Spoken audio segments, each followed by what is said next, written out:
Shefeed football പിക്സിലേക്ക് ഏവർക്കും സ്വാഗതം. Indian super ലീഗിൽ ഇന്നലെ കേരള ബ്ലാസ്റ്റേഴ്സ് 2-നെതിരെ 4 ഗോളുകൾക്കാണ് ബാംഗ്ലൂർ എഫ്സിയോട് പരാജയപ്പെടുന്നത്. ബാംഗ്ലൂർ എഫ്സിയുടെ ഹോം ഗ്രൗണ്ടായ ശ്രീ കണ്ഠീരവ സ്റ്റേഡിയത്തിൽ നടന്ന മത്സരത്തിൽ ആദ്യ പകുതിയിൽ 2 ഗോളിന്റെ ലീഡ് എടുത്തിരുന്നു ബാംഗ്ലൂർ എഫ്സി.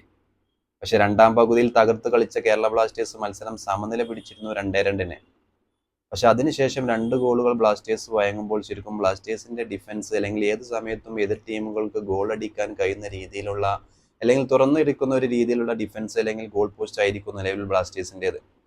ശരിക്കും നിരാശ നൽകുന്ന വാർത്ത തന്നെയാണ് ബ്ലാസ്റ്റേഴ്സിനെ സംബന്ധിച്ചിടത്തോളം. കാരണം 2 ഗോളിന് പിറകിൽ നിന്ന ശേഷം ആ 2 ഗോൾ തിരിച്ചടിച്ച് മത്സരത്തിലേക്ക് തിരിച്ചു വന്ന ഒരു ടീം വീണ്ടും 2 ഗോൾ വഴങ്ങുക അല്ലെങ്കിൽ മികച്ച രീതിയിൽ കളിച്ചുകൊണ്ടിരിക്കുന്ന ബ്ലാസ്റ്റേഴ്സിന്റെ ഗോൾ പോസ്റ്റിലേക്ക് വീണ്ടും ഗോൾ വീഴുക, ഇത് ശരിക്കും ആരാധകർക്കൊക്കെ നിരാശ നൽകുന്ന വാർത്ത തന്നെ അല്ലെങ്കിൽ ഒരു റിസൾട്ട് ആയിരുന്നത്. നമുക്കറിയാം, ഈ സീസണിൽ ബ്ലാസ്റ്റേഴ്സ് ഏറ്റവും തലവേദന സൃഷ്ടിച്ച ഒരു കാര്യം ഡിഫൻസ് തന്നെയായിരുന്നു. മുമ്പൊക്കെ കേരള ബ്ലാസ്റ്റേഴ്സിന് വേണ്ടി ആര് ഗോൾ അടിക്കും എന്നതായിരുന്നു.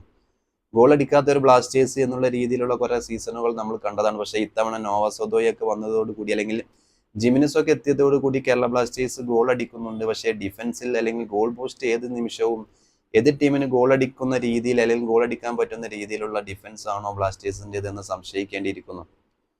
എന്തായാലും ഈ മത്സരത്തിന് ശേഷം പരിശീലകൻ സ്റ്റാറയെ പുറത്താക്കണം അല്ലെങ്കിൽ പുറത്താക്കി എന്നുള്ള രീതിയിലുള്ള വാർത്തകളൊക്കെ വന്നിരുന്നു. പക്ഷെ എന്തായാലും അദ്ദേഹത്തെ പുറത്താക്കി എന്നുള്ള ഔദ്യോഗികമായ റിപ്പോർട്ടുകളൊന്നും വന്നിട്ടില്ല. പക്ഷെ സ്റ്റാറയെ പുറത്താക്കിയത് കൊണ്ട് മാത്രം ബ്ലാസ്റ്റേഴ്സിന്റെ പ്രശ്നങ്ങൾ അവസാനിക്കുമോ?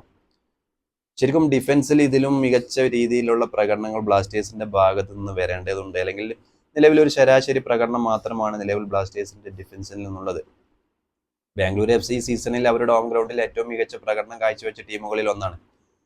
പക്ഷെ ബാംഗ്ലൂർ എഫ് സിക്കെതിരെ ബ്ലാസ്റ്റേഴ്സ് ഇന്നലെ 2 ഗോൾ തിരിച്ചടിച്ചു എവേ മത്സരത്തിൽ എന്നത് തന്നെയാണ് ഞാൻ ഈ മുമ്പത്തെ വീഡിയോയിൽ പറഞ്ഞിരുന്നു. കേരള ബ്ലാസ്റ്റേഴ്സ് ഈ സീസണിൽ എവേ മത്സരങ്ങളിൽ ഏറ്റവും മികച്ച പ്രകടനം കാഴ്ചവെച്ച ടീമുകളിൽ ഒന്നാണ്. കഴിഞ്ഞ മത്സരങ്ങളിലൊക്കെ ശരിക്കും മുംബൈ സിറ്റിക്കെതിരെയും ഇപ്പോൾ ബാംഗ്ലൂർ എഫ് സിക്കെതിരെയും അതിന് മുമ്പുള്ള 3 എവേ മത്സരങ്ങളിലൊക്കെ ബ്ലാസ്റ്റേഴ്സ് ഏറ്റവും മികച്ച പ്രകടനമായിരുന്നു കാഴ്ചവെച്ചിരുന്നത്.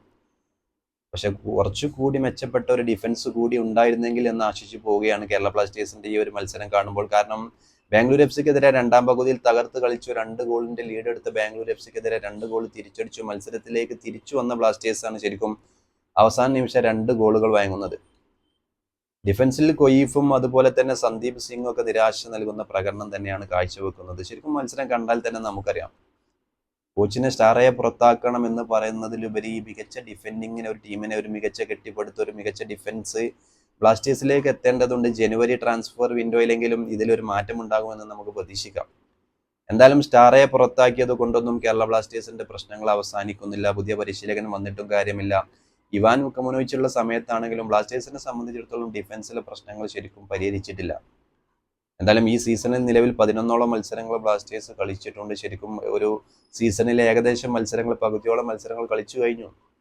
ഇനിയും ഡിഫൻസിലെ മാറ്റങ്ങൾ ഇല്ലെങ്കിൽ എല്ലാ സീസണിലെ പോലെ തന്നെയും അതിലും ദയനീയമായ രീതിയിൽ ശരിക്കും ആദ്യ 10-ൽ പോലും അല്ലെങ്കിൽ ആദ്യ 5-ൽ പോലും 6ാമത്തെ സ്ഥാനം അല്ലെങ്കിൽ ആദ്യം ആ ഒരു ഫിനിഷിങ് ബ്ലാസ്റ്റേഴ്സിനെ സംബന്ധിച്ചിടത്തോളം ഉണ്ടാകാൻ സാധ്യതയില്ല.